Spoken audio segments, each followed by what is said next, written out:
এবারে বক্তব্য রাখার জন্য অনুরোধ করব জনাব জুনায়েদ সাকিকে। তিনি গণসংহতি আন্দোলনের প্রধান সমন্বয়কারী।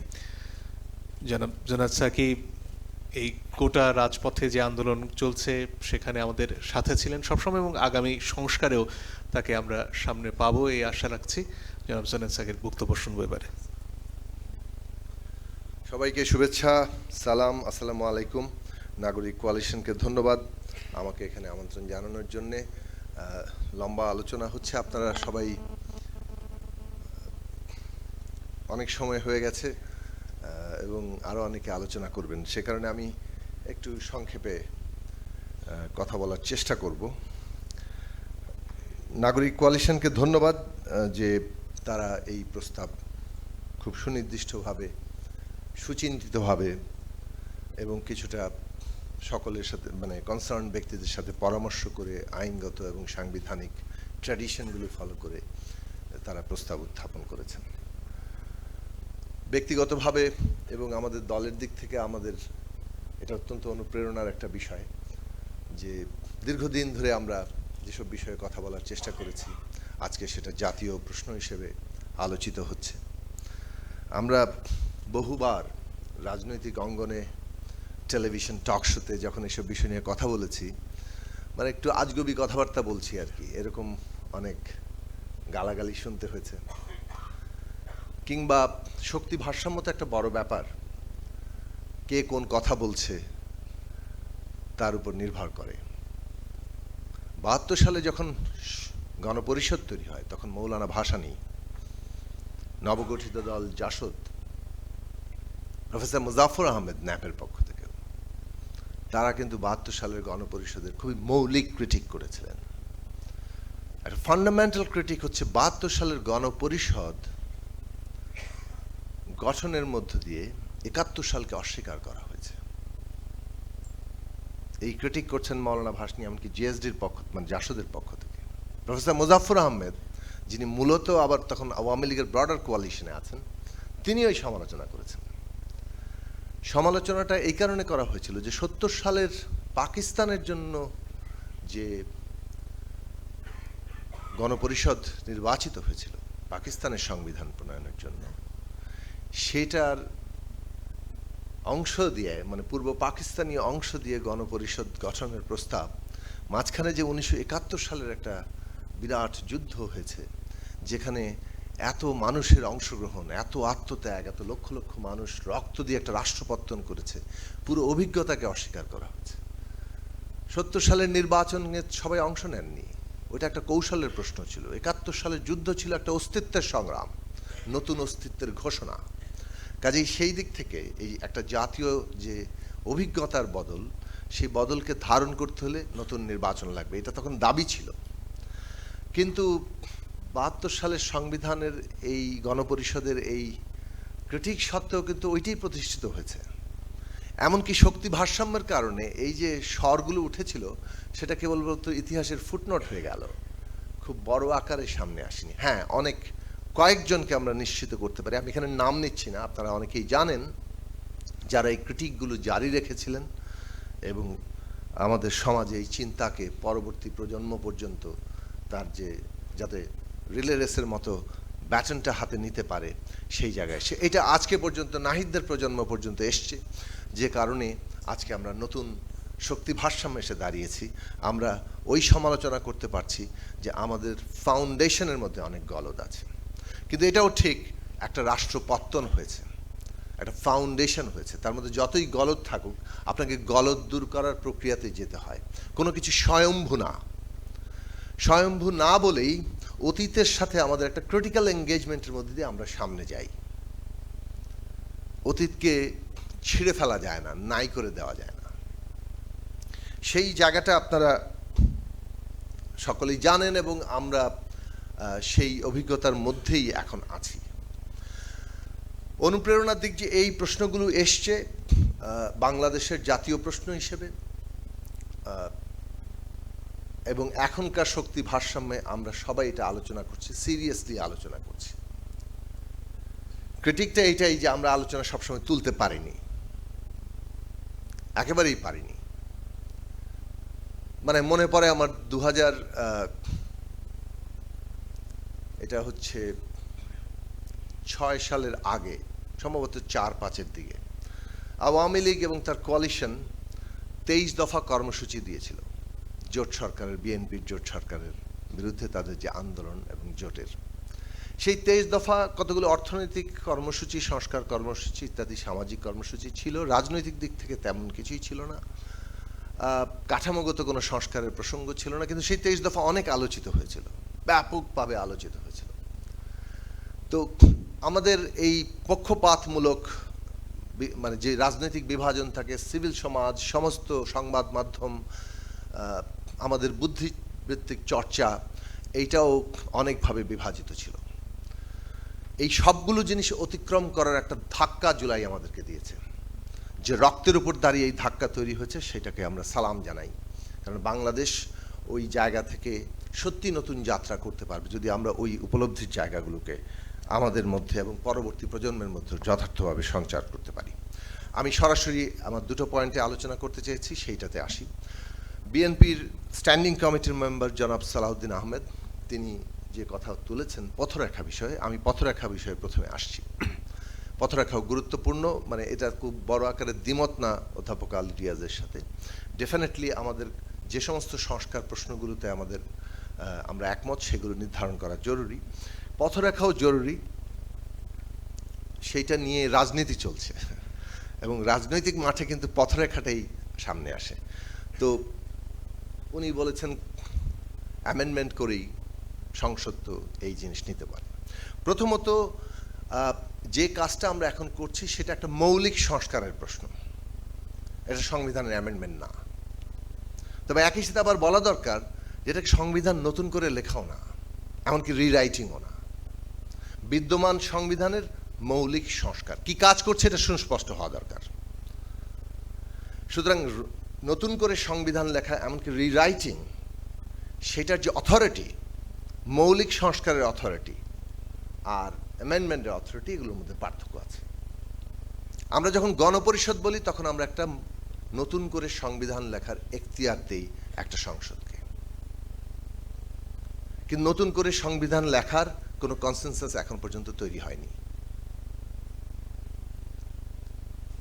এটা নিয়ে রাজনৈতিক দলের দাবি থাকতে পারে, আমাদের দলেরও দাবি আছে, আমরা প্রতিষ্ঠাকাল থেকে গণপরিষদের দাবি করে এসেছি, কিন্তু এখন পর্যন্ত কোনো কনসেনসাস না। কনসেনসাস হচ্ছে সংস্কারের প্রশ্নে, মৌলিক সংস্কারের প্রশ্নে, যেটা নিয়ে জাতীয় ঐক্যমত্য কমিশন কাজ করছে। কাজেই এইটার জায়গাটা নির্দিষ্ট করা দরকার। আমরা যদি এটাকে সংশোধনী অর্থে দেখি তাহলে আমরা অনেক ন্যারো করব। বিদ্যমান সংবিধানের সাথে ওই সংশোধনী সাযুজ্যপূর্ণ নয় কতটা, সেটা পরীক্ষা করার ভারটা আদালতের হাতে থেকে যাবে। কিন্তু সংবিধানকে আমরা যে জায়গায় মৌলিকভাবে নিতে যাচ্ছি সেটা সংশোধনীর অনেক ঊর্ধ্বে, এবং সেই কারণে এটা জনগণের অভিপ্রায় কিংবা ইচ্ছার প্রকাশ হিসেবে হওয়া দরকার। সংবিধান মাত্রই জনগণের ইচ্ছা এবং অভিপ্রায়ের প্রকাশ, সেটা এই সংবিধানেও লেখা আছে। কাজেই সেই দিক থেকে জনগণের ম্যান্ডেট ছাড়া একটা সংবিধানের ফান্ডামেন্টাল সংস্কার করা সম্ভব নয়। নতুন সংবিধান তো প্রশ্নই আসে না। নতুন সংবিধান লিখতে গেলে তো অবশ্যই জনগণের ম্যান্ডেট নিতেই হবে, এমনকি ফান্ডামেন্টাল সংস্কার করতে গেলে ম্যান্ডেট নিতে হবে।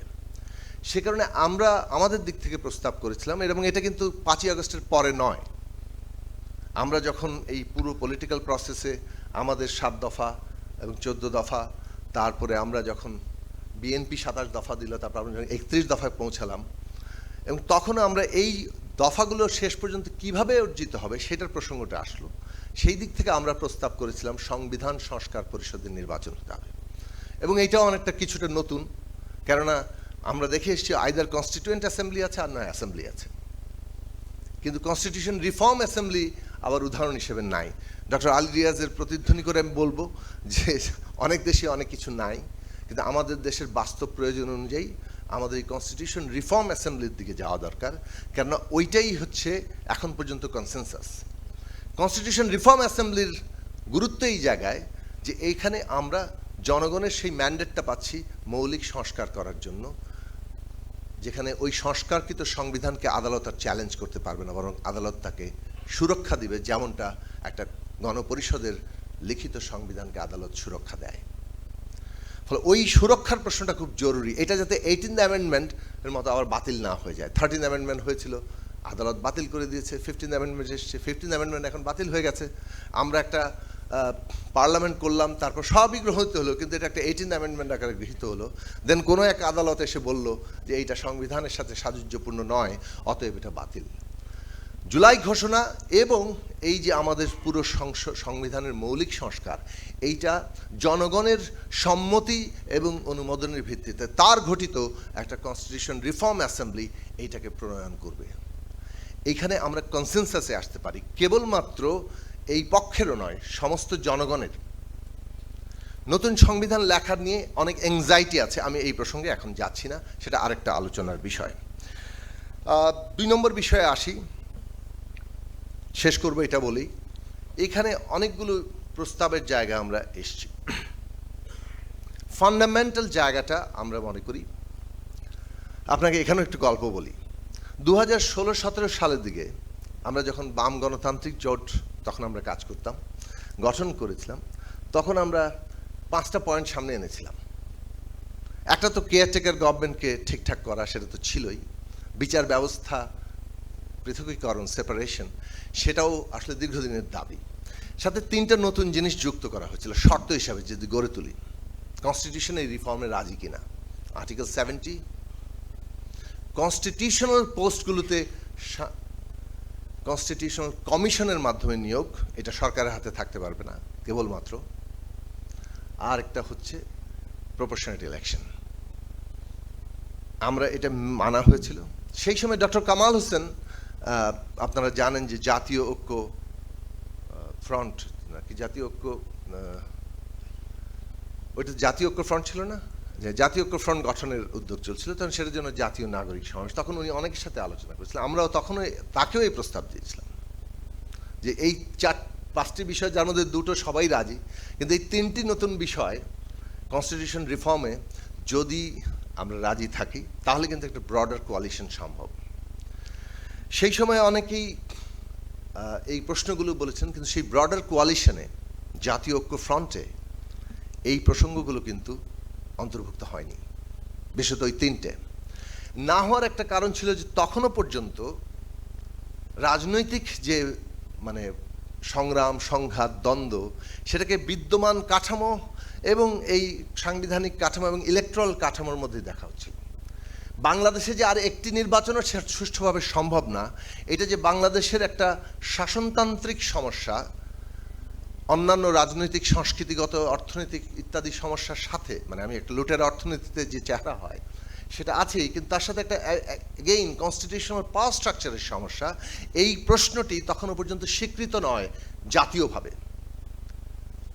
ডক্টর কামাল হোসেন সেই সময় তিনি একটা সংবাদ সম্মেলন করে সংবিধান সংস্কারের কতগুলো প্রশ্ন তুলে ধরেছিলেন।